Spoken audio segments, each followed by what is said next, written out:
Bitcom TV. Passa no seu smartphone.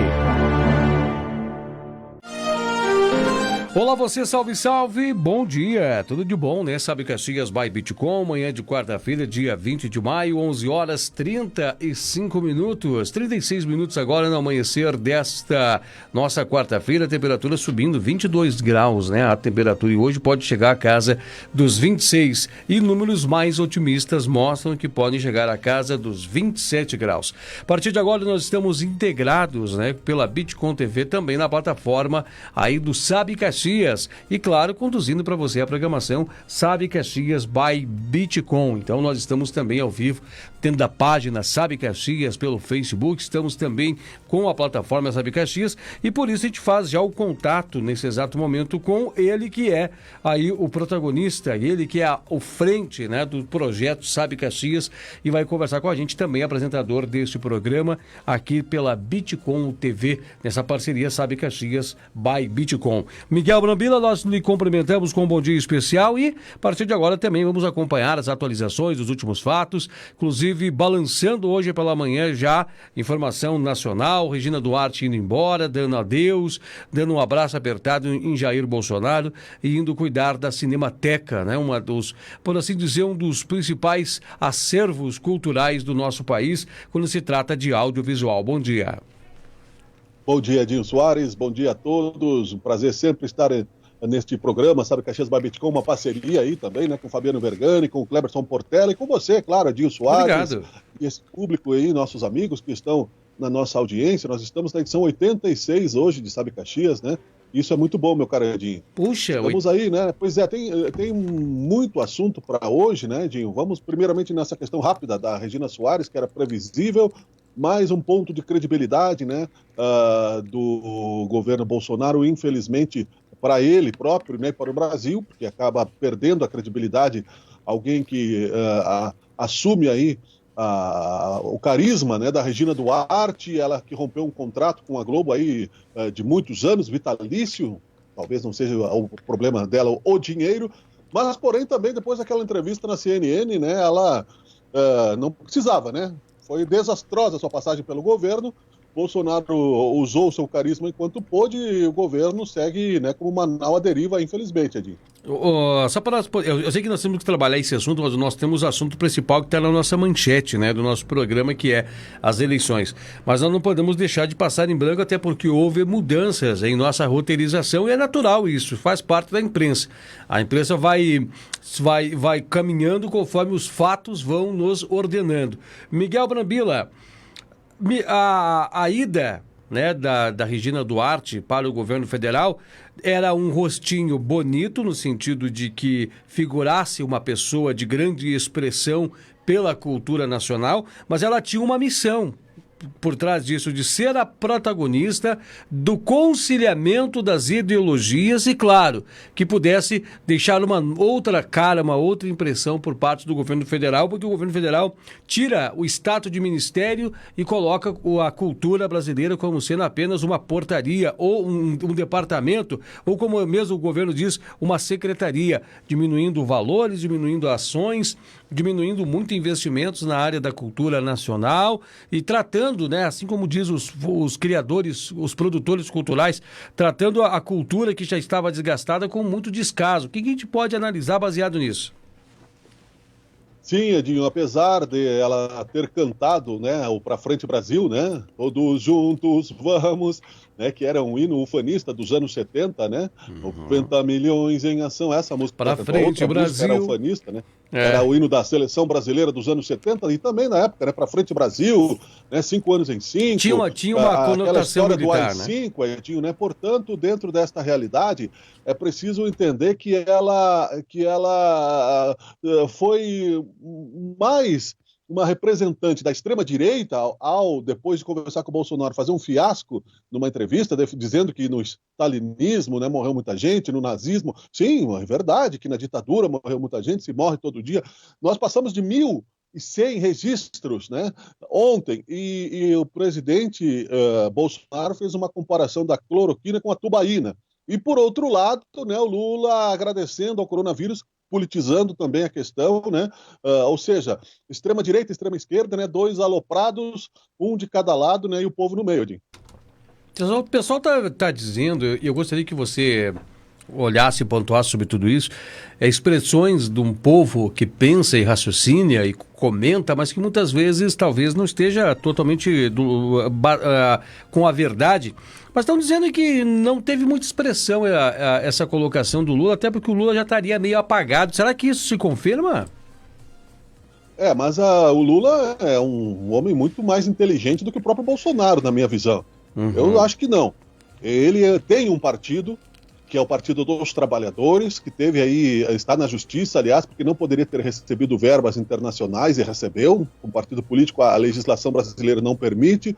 Ele teve força de mudar a questão da prisão em segunda instância e conseguiu a sua liberdade condicional, porque ele é um homem condenado em 2 processos em segunda instância, portanto deveria, segundo a lei, que rapidamente foi revogada, estar preso, né? E ele, na verdade, tem uma capacidade de articulação, de oratória, que fez com que a esquerda no Brasil, apesar de muitos acharem que ele não é um governo de esquerda, né, na prática comercial talvez não, mas na prática de cooptar o Estado a seu favor e a favor do seu partido, sim. Basta ver aí a questão, né, da JBS, da CPI dos Correios, né, do Petrolão, do Mensalão, e o Lula, depois, um homem persistente, né, disputou 4 eleições, 6 eleições, né, porque antes de se eleger para presidente ele disputou várias vezes, enfim, nunca ganhou no primeiro turno, mas conseguiu inclusive eleger a Dilma Rousseff. Não é um homem a ser desprezado, não, apesar de que não basta, né, as pessoas simplesmente colocarem no limbo da história. Ele que fez a história e infelizmente, né, se transformou num dos maiores corruptos da história da humanidade, não do Brasil. E ainda há quem diga que não tem provas, né? Al Capone foi pego pelo imposto de renda. Por outro lado, o Bolsonaro imaginava no começo que os seus filhos não interfeririam tanto no governo federal, mas é ali uma cúpula, né? Não quase que um triunvirato, um quadriunvirato, né? Eles dividindo poderes, fortalecendo aí a pressão sobre o Bolsonaro conforme os seus interesses, e o Bolsonaro cedendo.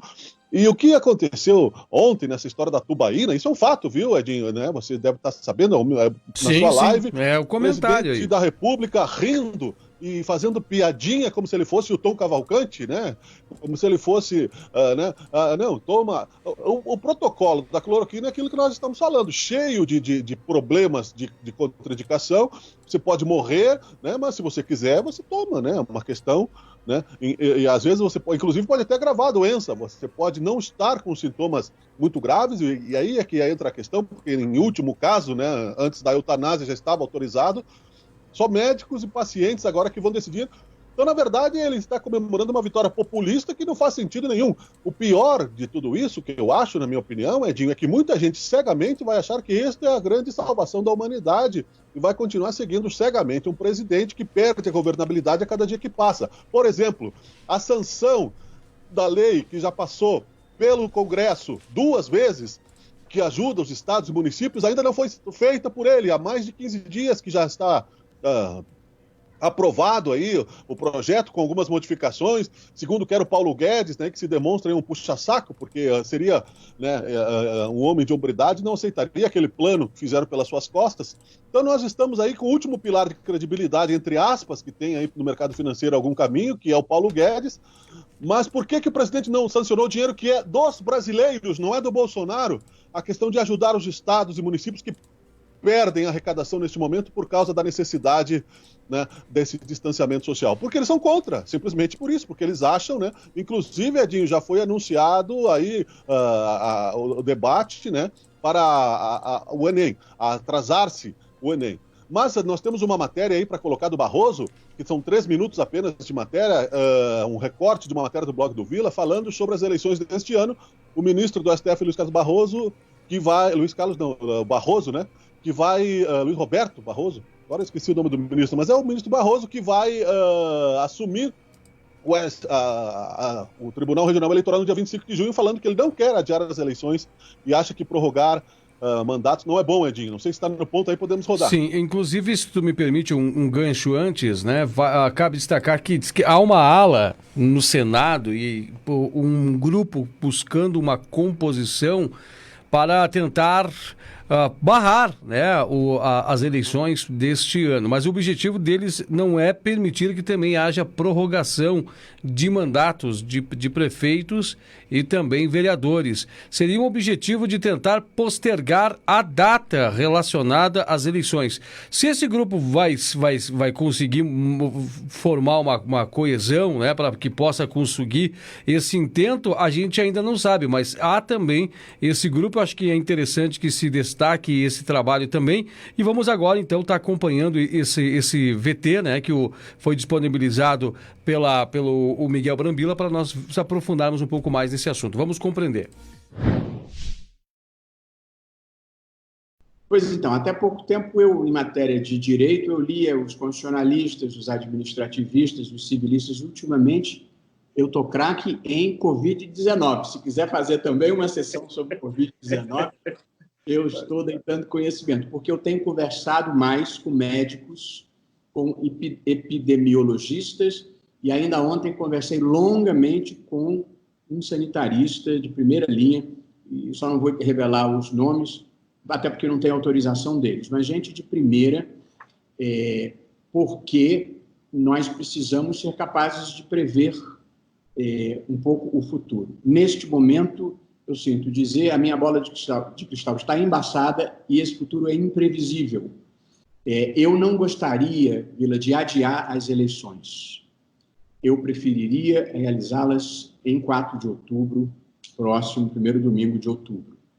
Mas não gosto também de virar o rosto para o outro lado quando as coisas estão acontecendo. Há um risco real de nós precisarmos adiar. Se isso precisar ser feito, a minha posição é que devemos adiar pelo menor prazo razoável, este ano ainda, e no limite do possível, quase do impossível, não prorrogar mandato. Essa seria a pior coisa a fazer. Então, a minha preocupação, essa preocupação que você demonstra, ela já está um pouco superada. O Supremo, na semana passada, decidiu que não vai prorrogar os prazos de filiação partidária e de desincompatibilização. O Supremo manteve uma decisão cautelar da ministra Rosa Weber. Agora, se a eleição vier a ser... Nós mantivemos prazo de domicílio eleitoral, prazo de filiação e prazo de desincompatibilização. Agora, se as eleições vierem a ser adiadas, o que depende de ato do Congresso Nacional, o Congresso Nacional tem o poder de alterar essas datas, tanto a de filiação partidária quanto a de domicílio eleitoral. A de desincompatibilização eu não colocaria na mesa, porque a desincompatibilização é a exigência de você deixar os cargos para você não poder usar o seu poder institucional para influenciar o resultado da eleição. Essa eu tenderia a não mexer. As outras duas está à discrição do Congresso. Mas a saúde pública vem em primeiro lugar, mas logo atrás, professor, vem os ritos da democracia. Nós temos 30 anos de democracia, temos alternância no poder, tanto eleições periódicas e a possibilidade de alternância no poder são valores muito caros para a democracia brasileira e caiu no meu colo ser o guardião desses valores nesse momento de pandemia, e embora, evidentemente, eu nada decida sozinho e tudo dependa de uma interlocução com o presidente da Câmara, deputado Rodrigo Maia, do Senado, senador Davi Alcolumbre, eu não gostaria de adiar as eleições. Se tiver que adiar por algumas semanas, e na hipótese que eu não gostaria nem de cogitar, de se ter que prorrogar mandato, pelo mínimo indispensável. Em nenhuma hipótese eu consideraria, e já conversei com os outros 6 ministros do TSE, e com o presidente Rodrigo Maia, e com o presidente Alcolumbre, ninguém é a favor de cancelar as eleições para fazer tudo coincidir em 2022. Há muitas razões que infirmam, a meu ver, a defesa dessa ideia, tanto razões democráticas, como razões institucionais, como razões do próprio gerenciamento, da própria governança do processo eleitoral. Aí está então, né, esse vídeo que Miguel Brambila separou pra gente, e agora Miguel Brambila também faz uma análise sobre as falas e as colocações e, claro, também traz aí um ponto de vista sobre o vídeo material que nós acabamos de acompanhar aí, Miguel. Bem brevemente, né, o Blog do Vila, o professor Marco Vila, historiador, é muito sério, e o ministro Barroso traz aí muito claro que o Congresso Nacional tem o poder de alterar, sim, mas vai passar sempre, infelizmente, pelo Brasil, devido aí a esse avanço das instituições em termos da consolidação democrática, que nós ainda estamos precisando ter. Pode ser que haja um embate nesse sentido e acabe a questão sendo decidida no STF. Esperemos que não. Né? Mas a visão bem clara do ministro é que prorrogar mandatos não é legal, que ele acha que não vale a pena, pretende sim dar um tempo para que os partidos se organizem, mas há uma série de questões, né, de filiação, de trocas partidárias, etc. Mas isso nós vamos saber a partir do dia que ele assumir. Agora em junho já deve estar pensando bastante sobre isso. Não se aventou aquela ideia que nós colocamos de durar mais tempo o pleito, né? É que não é só isso que envolve, né? Envolve também a questão das campanhas, etc. Vamos ver o que vai acontecer. Imaginar uma prorrogação de mandato, eu acho que seria uma ruptura democrática, assim. Talvez se atrase o pleito, não seja em outubro, seja em novembro, né? E se encurte o espaço entre os turnos, né? Vamos ver o que acontece, Edinho. Mas essa visão aí do ministro é bem clara e consciente, né? Na verdade, acho que não vai haver a prorrogação de mandatos este ano no Brasil. O que chama a atenção é a constitucionalidade disso, né? Isso é um ato inconstitucional dentro do país, isso feriria. E uma outra observação também, que acho que abre-se um bom precedente para esse período, é que não há, acredito eu, né, se não ser feito de modo emergencial, como alterar dispositivos da Constituição para que se possa promover, né, alterações no sentido das eleições. E essa ala que eu acabei de anunciar antes de nós escutarmos o vídeo, assistirmos, ele destacava, né, que essa ala quer sim, né, a não realização das eleições, mas também quer que não haja prorrogação de mandato. Então, ou seja, seria tentar conduzir lá para dezembro, né, para o mais próximo do apagar das luzes desse ano de 2020 possível, para que se tenha, né, uma mensuração melhor de como agir em virtude da situação do coronavírus.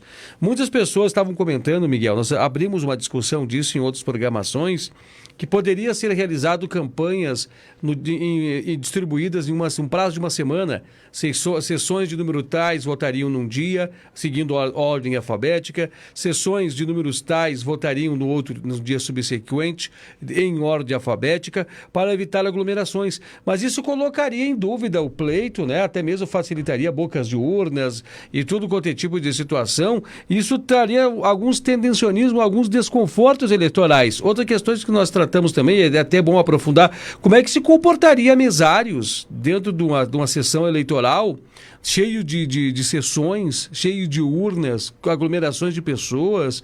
Como vai ter álcool gel? Não teria álcool gel? Tem muitas questões para se definir aí, Miguel.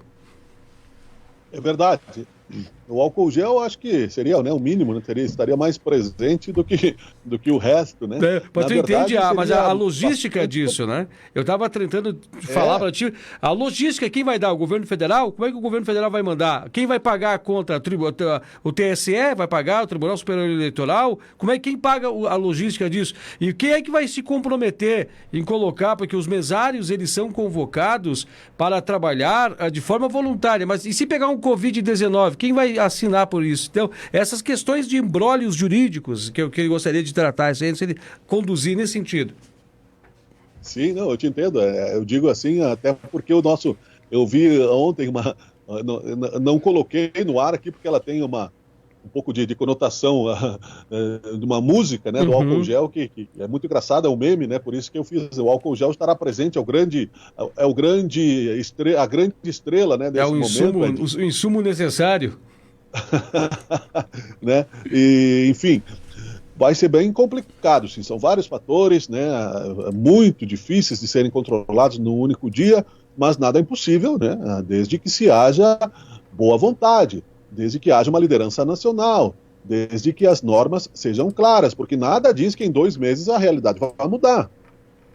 Nós não passamos ainda. O Brasil é o próximo epicentro mundial da epidemia. Nós já passamos de 1.000 mortes. E vamos avançar, infelizmente, né, enquanto se brinca aí, né, um agradece a natureza por causa do liberalismo, o outro agradece aí a cloroquina que não é tubaína. Então, quer dizer, nós vivemos aí difíceis momentos, né? Mas nada, outubro, novembro, nós já estamos em quarentena há 2 meses, né? Isolamento, distanciamento, correndo o risco de ter que voltar a estaca zero, caso haja aí uma recrudescência desta questão da quarentena, do isolamento, do distanciamento social, ao mesmo tempo sem matar a economia, nós não podemos matar, né, os nossos pulmões. Então, nada garante realmente. É preciso, sim, o ministro, que é um intelectual, é um gestor de posições firmes, Barroso, certamente já está pensando nisso. Certamente ele tem o conhecimento, né? Não quero ser aí o criador de ideias que possam ser pioneiras, né? Mas é um fato possível, sim, agilizar, institucionalizar uma eleição, considerando-se urna eletrônica, com mais tempo, sendo que a urna eletrônica é comprovadamente segura no Brasil, apesar de que sempre se fala em fraudes, né? O próprio presidente eleito fala que as eleições foram fraudadas, então você imagina, né? Se ele venceu as eleições, então teria que ser... nós vivemos um país realmente de malucos, né? Mas se fosse o caso, teria como fazer uma logística, abolisse a urna eletrônica no primeiro momento, se imprimisse votos ou não, sei lá. Mas eu acho que com a urna eletrônica é muito mais fácil, fica ali na memória. Eu acho que teria que ter mais mesários, sim, mas tem tanta gente desempregada aí, não custaria nada, né, dar um dinheiro para as pessoas serem fiscais. Eu sei que são voluntários, mas eles ganham o almoço e ganham atestado, né? Eu sei porque conheço pessoas que já foram mesárias em várias eleições, né? Todo mundo sabe isso. Sim. A boca de urna é um problema sério, sim, que nós teríamos que ver como fazer. Mas é uma eleição totalmente atípica, né? Isso tudo vai ter que ser debatido com democracia. E toda ideia a favor é bem-vinda. O que eu acho também, e eu concordo, que a prorrogação de mandatos não é uma boa ideia. E que chama a atenção é o seguinte, né? Que acreditamos que essas eleições vão ter que sair de qualquer modo. Tá chegando aqui nossa programação, agora já, bem próximo do término, mas para atualizar informações dentro do Sabe Caxias by Bitcom, Ivan Esgaraboto, que chega em nossa programação e nos traz informações complementares ao nosso programa aqui nesta manhã. Ivan, é com você. Bom dia, Dinho. Bom dia, Brambila. Tudo certo? Bom dia, meu querido Ivan Esgaraboto. Saudades de você, amigo. Apareça no programa sempre. Manda! Tentarei aparecer mais vezes. Uma informação bem bacana, Brambila, é com uma ação solidária que envolveu 11 empresas e entidades empresariais, resultou na doação em ato realizado nessa quarta-feira, no estacionamento dos pavilhões Festa Uva, de 130 toneladas de alimentos à Prefeitura de Caxias do Sul. A iniciativa foi coordenada pela Câmara de Indústria, Comércio e Serviços de Caxias do Sul, a SIC Caxias, por meio de sua presidência de comércio e da sua vice-presidência de comércio, e integra a campanha Caxias contra a Covid-19. A distribuição das cestas básicas às famílias que perderam renda neste período da pandemia será feita pela Fundação de Assistência Social AFAS do município. As pessoas com cadastro podem retirar os alimentos nos centros de referência de assistência social e as que não têm podem procurar a própria AFAS. Portanto, Brambila, 130 toneladas de alimentos foram arrecadadas nessa campanha da Caxias contra a Covid-19, entregue nessa manhã de quarta-feira nos pavilhões da Festa Uva. Legal, né, Ivan e Edinho e amigos ouvintes, parabéns aí à SIC de Caxias, né, o Jame Andreassa, que foi um dos coordenadores também dessa mobilização, junto aí com os mercados Andreassa, né, podemos referenciar nesse momento a necessidade, né, de fazer isso, que vai ser permanente, e outras campanhas também, né, Ivan, que estão, e Edinho, sendo que Caxias do Sul é uma cidade do bem. Nós tivemos poucos óbitos aqui por causa da disciplina da população, como temos falado, aos poucos, né, apesar da queda da arrecadação, a economia vai sobreviver, e atos como esses merecem sim todo o destaque. Parabéns, Ivan, muito obrigado pela informação. Valeu, e mais notícias no nosso site bitcontv.com.br, também no Sabe Caxias, além das nossas redes sociais, Facebook, Instagram e Twitter da Bitcoin TV. Bacana, tá aí a participação dele, Ivan Sganaboto, trazendo também atualizações de notícias. Olha, infelizmente quem nos manda embora é o relógio, Miguel Brambila. Deixar espaço aí para as tuas considerações finais. É verdade, o relógio, você veja bem, Edinho, que o tempo, né, bem concentrado, eu estava comentando ontem, como passa, apesar da quarentena, se você está concentrado aí nas questões da solução, na questão científica, tecnológica, nessa quebra de paradigmas, e está passando tão rápido, né, que graças a isso nós estamos sobrevivendo melhor, controlando as ansiedades. É necessário, sim, se você puder e tiver condições de não sair de casa, né, porque isso não é uma realidade para todos, respeite o seu próximo, use, né, aí os protocolos de segurança da vigilância sanitária, são normas de educação, nós temos aí alguns avanços na tecnologia, mas teremos que conviver com aí este coronavírus letal por longo tempo ainda, mesmo que seja um ano, um longo tempo, sim, e aí a norma de adaptação do ser humano vai ter que continuar sendo utilizada. Então nós temos que ter a certeza e esperança, né, e disciplina de não entrarmos, né, no oba-oba geral. Mais uma vez eu quero repudiar esta brincadeira sem graça, né, de esquerdas e direitas no Brasil. Ambos, né, extrema-direita e extrema-esquerda, são populistas, e isso nós temos falado, isso se demonstra, né, essa brincadeira da tubaína, né, é um desrespeito, um desaforo ao luto das famílias, né, e esta politização de um homem que faz política até sobre, né, o cadáver da esposa, né, da dona Marisa, no velório da esposa, você não podia esperar outra coisa, né, que senão populismo também de extrema esquerda, e todos eles têm seguidores fundamentalistas que negam a realidade muito ruim para o Brasil.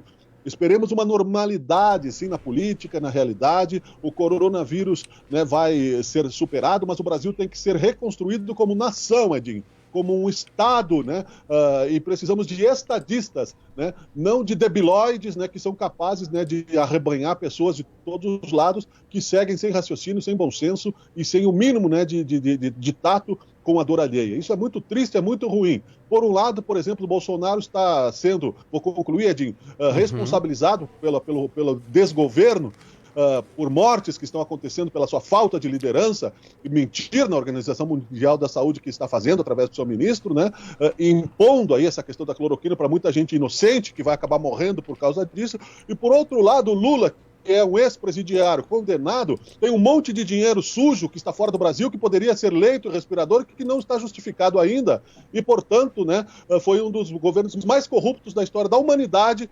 Então, veja bem que nós estamos muito mal representados e vamos pensar bem nessas eleições para que, pelo menos em nível municipal, comecemos a melhorar para que voltemos ao futuro melhor, Edinho. Muito obrigado, até amanhã, um bom dia a todos. Ok, forte abraço, tá aí Miguel Brambila participando junto com a gente, assim nós vamos encerrando o nosso Sabe Caxias by Bitcoin. Voltamos em nova edição amanhã, a partir das 11h30. Grande abraço!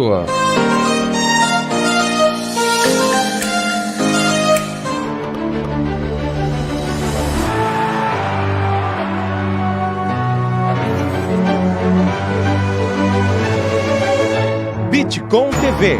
Passa no seu smartphone.